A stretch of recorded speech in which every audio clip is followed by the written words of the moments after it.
Hello everyone, this is a video about using JUnit Jupiter within an Apache Maven project. Here's a simple Apache Maven project which contains a POM file which has two dependencies at the moment, JUnit Jupiter API and SOJ core.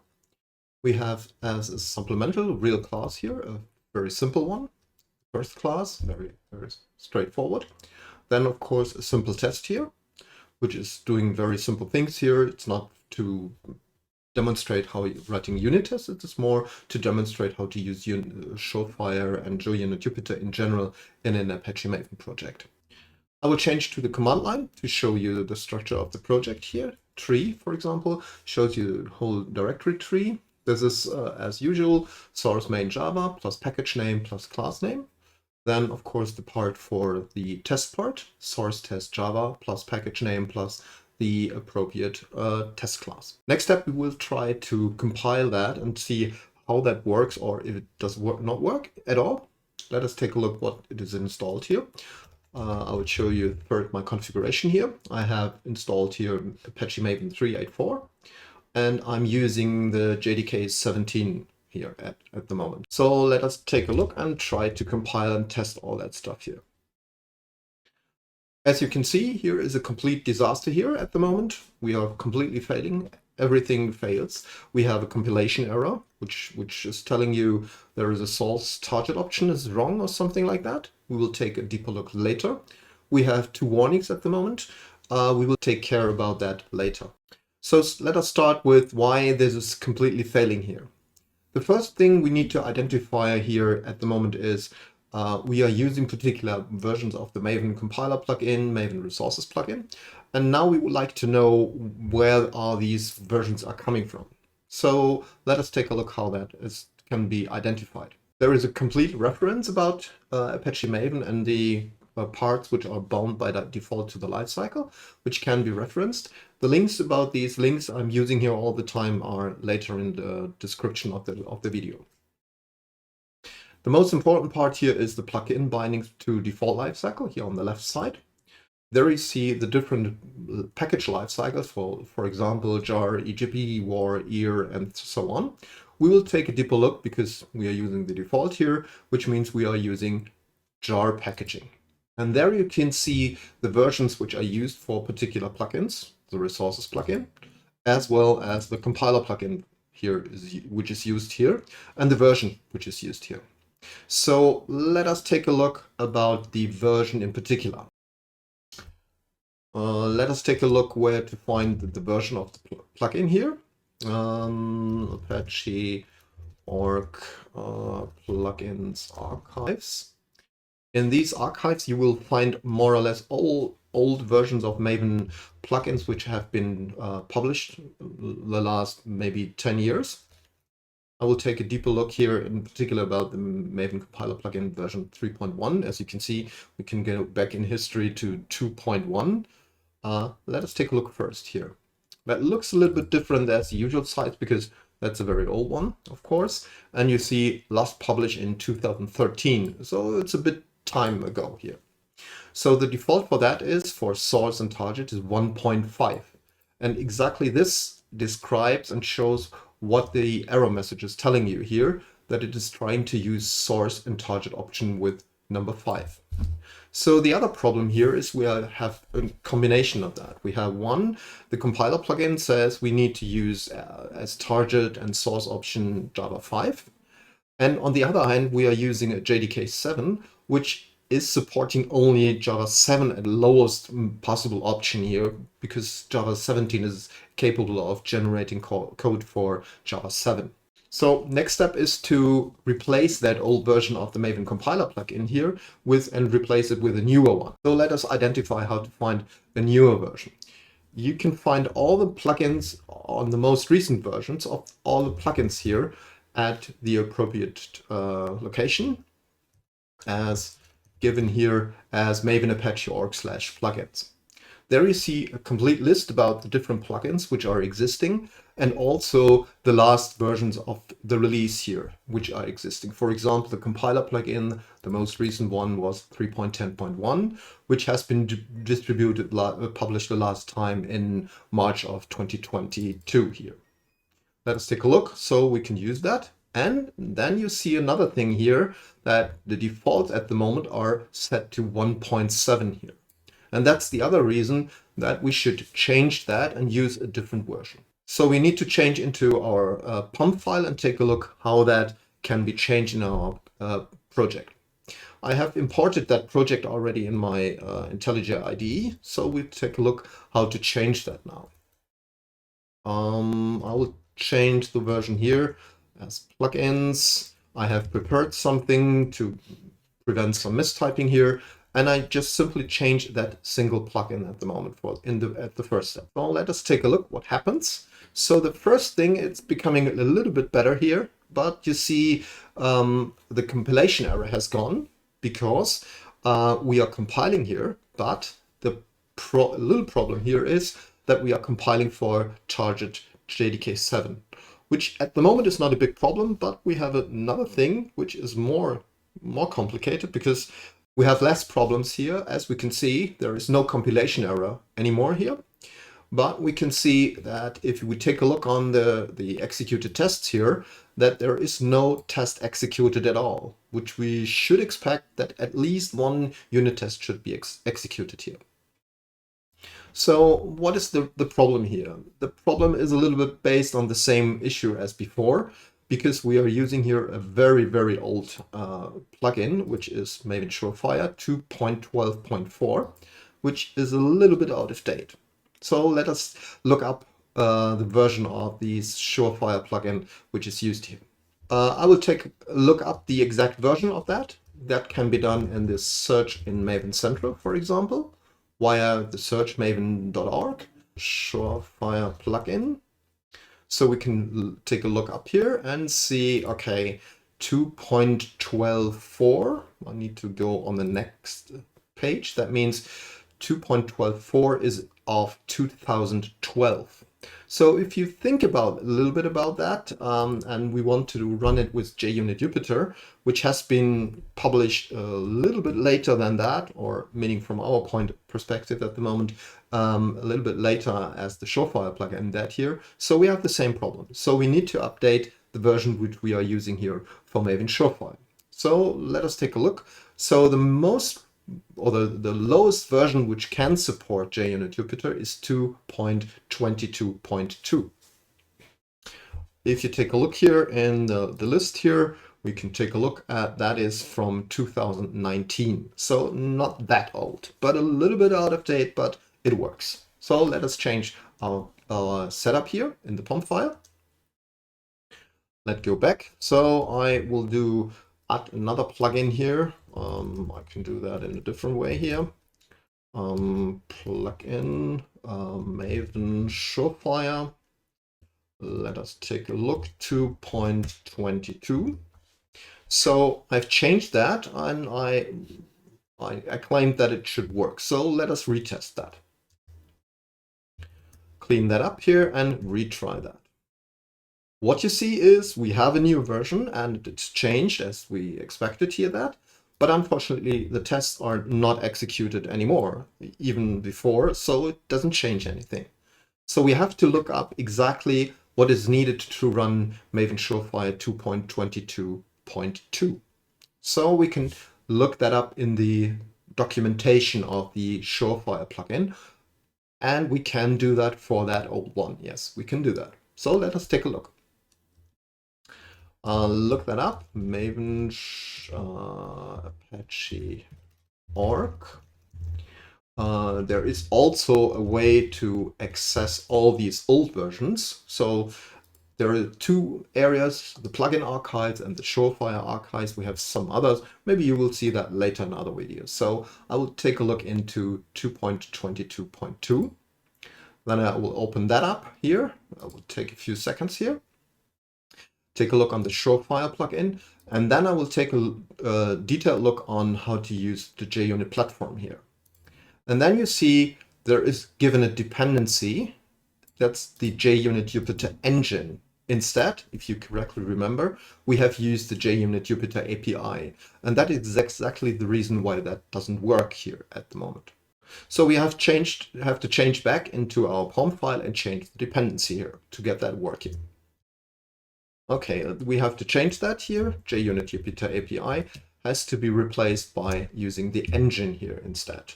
So let us retry that in command line. So retest that, clearing up the screen here, and then we should try and see how it is working. So we have successfully reached that point here. We have a running test, which is executed by the Surefire plugin, and that works.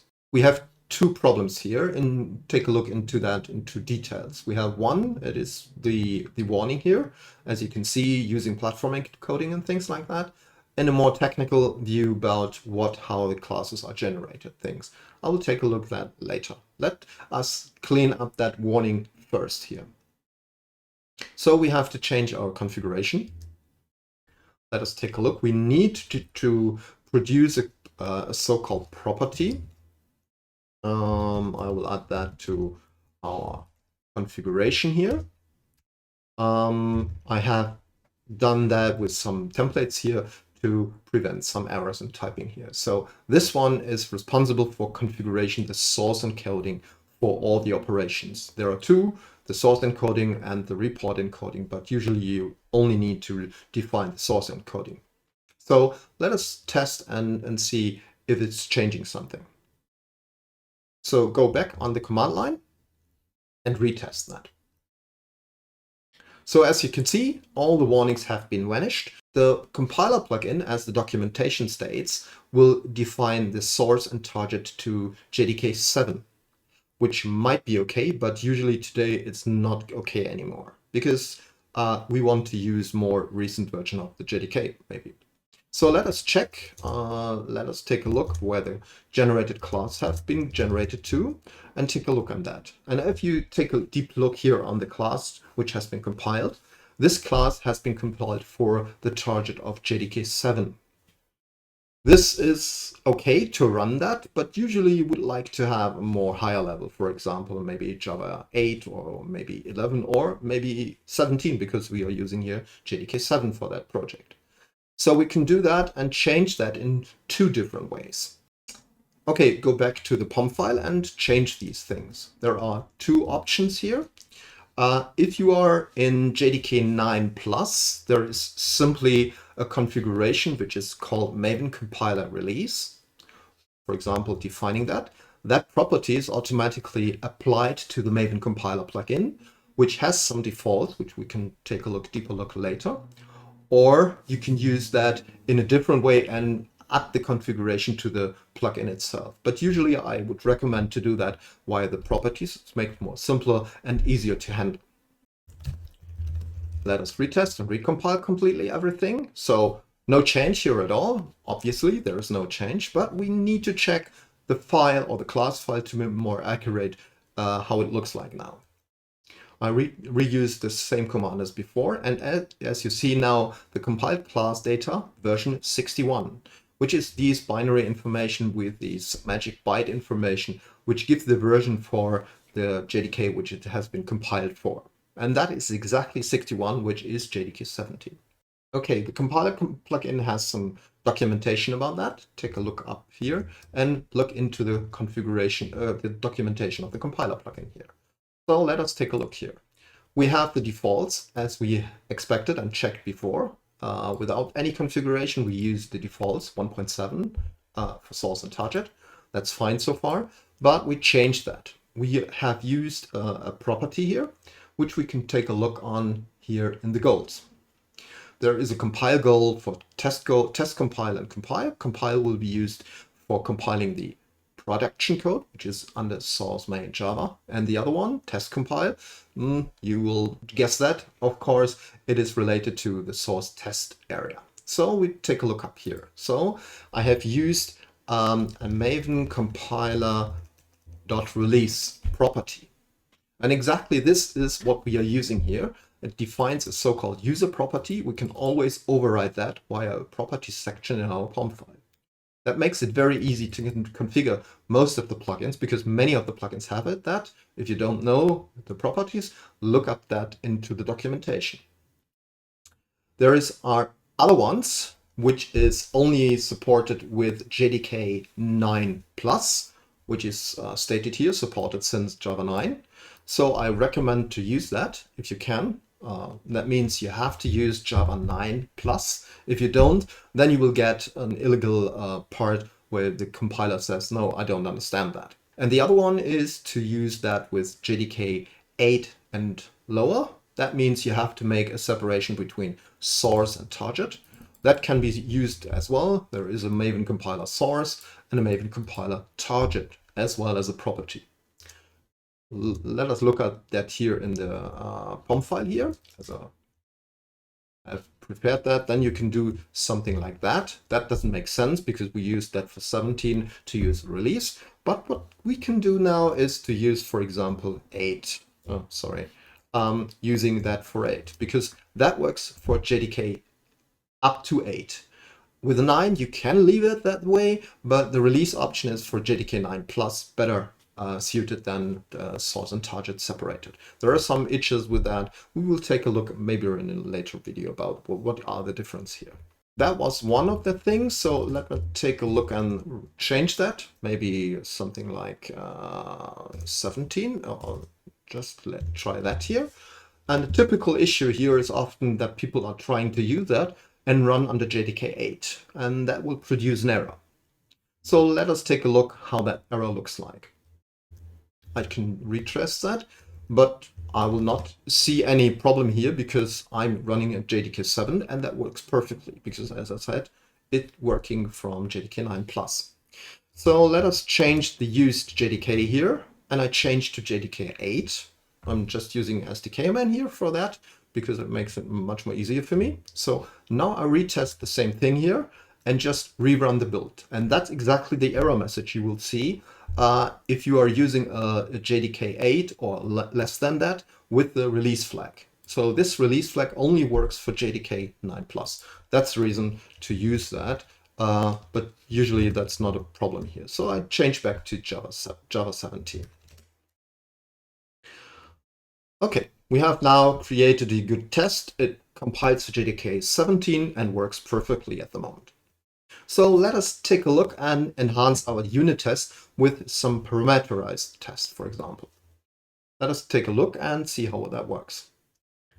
Okay, let us take a look into the code here. I would like to enhance that. The problem is, or the need is, because I want to use a parameterized test, I need to add a supplemental dependency in my POM. So I have to use that and change that and add that as a supplemental dependency. I can use a dependency here, JUnitJupiter. I know it is params, the same group ID, the same version.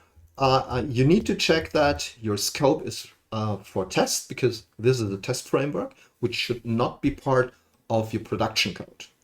The same is valid for, of course, for SHA, because I'm using that in my test. What I have to do is to tell IntelliJ that something has been changed in my dependency.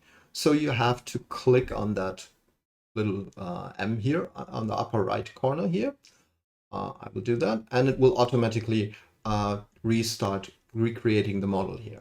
That will work internally and make it possible to use that now. So I have to go to my unit test here, copy and paste my arguments here, which I like to use.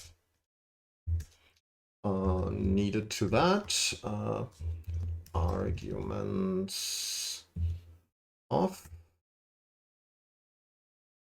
change that to that, and now we can have created a parameterized test here. So now I can run that from my IDE, no problem here, of course. What I can do as well is to run that from command line now. Okay, I will clean that up here and rerun my previous command. And then you see a change here that are running 3 tests instead of 1, because we have 2 parameterized tests, which makes in some 3 tests, of course. So there is one small issue here with that in my POM file. So let us go back into the POM file here and take a look how we should do that. As you can see here, now the 2 different dependencies are now using the same version number. okay, maybe I have to add another one because I need special parts of JUnit Jupiter. And then the point comes that many people are starting to use a property. That looks like that here, for example, JUnit version, something like that, 5.8.2. And now those people are just replacing that here. That can be done and completed by IntelliJ. Okay, so far so good, just fine, works, no problem.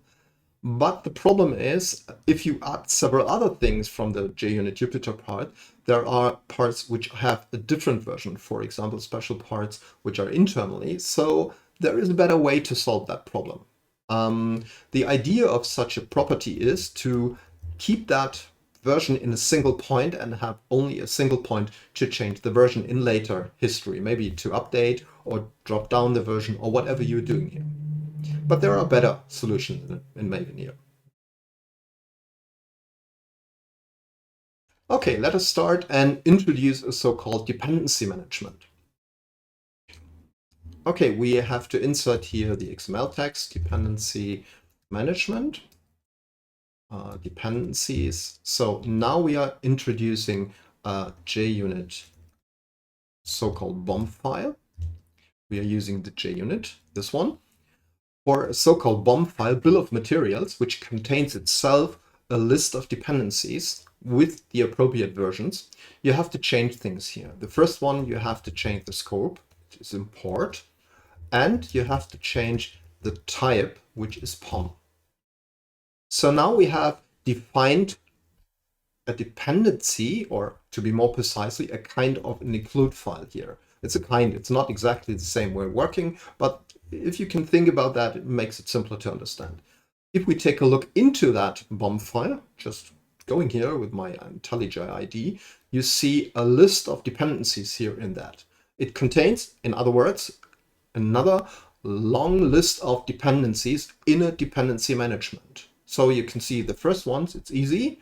JUnit Jupiter API, engine as we used before, params, for example, platform commons, the console. But you see already there is a difference here that not all these dependencies have the same version. For example, 5.8.2, they have using 1.82. The platform console, the platform engine, and things like that, JFR. These things can be used sometimes and maybe needed in some projects. So the easiest way to handle that and to have a consistent way of handling that, in particular if a project is offering such a POM, you should always go with that way here because it's much easier. So what I can do now is to simply use that. So I change my dependencies here. I only use the BOM file, and then I can define all the JUnit Jupiter or params without giving a version, and I can also delete this property. I have only a single point where I need to change all the version for the dependencies, and that is made consistent because the project offer that already. That makes it very easy for me as a user to use that. If I need to use another dependency from that, for example, as you can see from the dependency management in that case, for example, I can use, for example, the runner if I need that in some way for a particular reason or whatever. I only need to add the dependency as a BOM file and import scope that, and then I have a simple way to handling that. And I have no need to use a property here. In particular, if you have two different parts of that, for example, for the parameterized, the engine or the console, they have different versions. And then you would have to introduce a second property for that, which might be not correct in combination. The BOM make that sure for you. You don't need a supplemental property, things like that. Makes it much more easier to handle. And that's the way you should always go. Okay. Another thing here is we have only defined two plugins which we are using. If you take a look on the console, you will see some differences here. I have used the resources plugin, the Surefire plugin we have already defined, the compiler plugin, yes, we did also. But we have also in our usage here the clean plugin, for example. And if you do a clean install or a clean package, for example, let us do that here. Make a package because we want to create the jar file. Then we, of course, using the Maven jar plugin as well. So we haven't defined that. And if you correctly remember, we are using these old ones here. And there is a way to handle that in a correct way. You should always define the plugins you are using within a single build. The easiest way to do that is via plugin management here. Partially I showed that, but I can change that here a little bit and use this one. I have defined something here because I don't want to type all that stuff because I'm just simply lazy. So the only thing I change here is the version number for the Surefire plugin, and I would like to use the same for failsafe plugin, for example. And then you can see I have used and listed all the plugins I'm using: the clean plugin, the resources plugin, the jar plugin, compiler, Surefire, failsafe, install, and deploy. And if I'm using different plugins, maybe the wall plugin, the shade plugin, or whatever, assembly plugin, then you should define them and define the versions for all the plugins. That means you will get always the same result. It doesn't matter which Maven version you are using, it will always using the same version of the same plugins here. And that makes it sure that you can exactly reproduce your build without any change here. So that's the best thing. Okay, I reload that, and now we will test that on console here and see how it looks like now. As you can see, at the beginning, the clean plugin has changed to version 3.2, the resources plugin as well. We have also used the Surefire, and also the jar plugin has been changed to 3.2.2. That's only also necessary to use the most recent one because based on bug fixes and performance optimizations, you should always use the most recent versions of the plugins. This gives you a hint how to set up JUnit Jupiter within a Apache Maven project and to use Surefire plugin 2.22.2, the minimum version which you can use to run JUnit Jupiter tests here. That works also, of course, here in the IDE. I can run them here as well, so no big difference here, or no big issue here. That can be used as well. So you should use the BOM file if you can. That's usually no problem. And then you can select the different dependency you use directly from that BOM file without specifying different properties and things like that. That makes it much more easier to handle that. I will change that here to the most recent version of JDK. Now I can just compile that here. And if you take a look into the file here, this has been changed for using the version 61.